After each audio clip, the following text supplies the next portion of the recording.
Forgive me. I have been alone a long time, living within these walls, drowning in my own weakness and needs. Every time I talk to someone, it fills me with anxiety as I do not know if something unfortunate is about to spill out. Heaven knows I have spent a lifetime berating myself for every mistake and misstep to the point I have no confidence among others.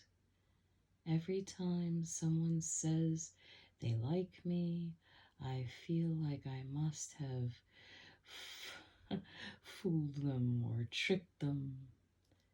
Surely it is only going to be a minute or two before they look at me and see what I do. A monster used to face me when I looked in the mirror. As I have gotten older, uglier, fatter, I have been able to look at myself with more love. Not being desirable made me feel safe inside my body. I know I'm alone right now because I am being caressed by this breeze, and that is a beautiful place for me to be. The ironic part is that those who condemned me to this, stating that God hated me and wanted me alone and miserable, had no way to predict that it would be within this particular isolation that I would finally see that their judgments had no weight when being compared to the joy I feel in being. This world has become a confusion between truth and lie, where anyone can perpetuate the stories that they want to tell.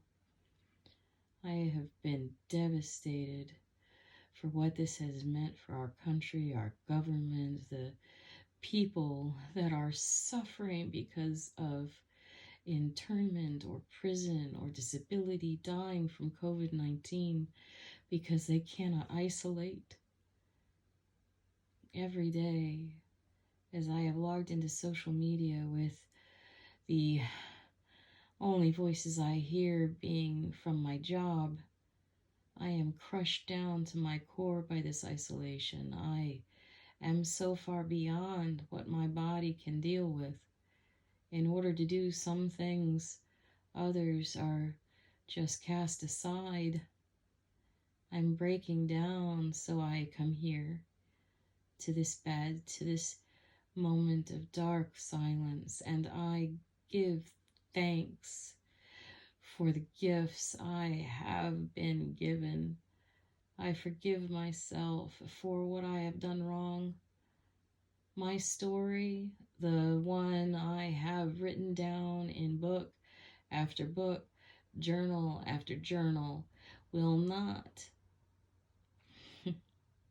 it will be the proof of whether or not my life was useful to others, but it was worth living to me. Thank you for not having let me die before tonight. Thank you for this courage that feels crazy and terrifying at the same time, and for the courage to keep going despite the kickback. I am ready to pick up the baton.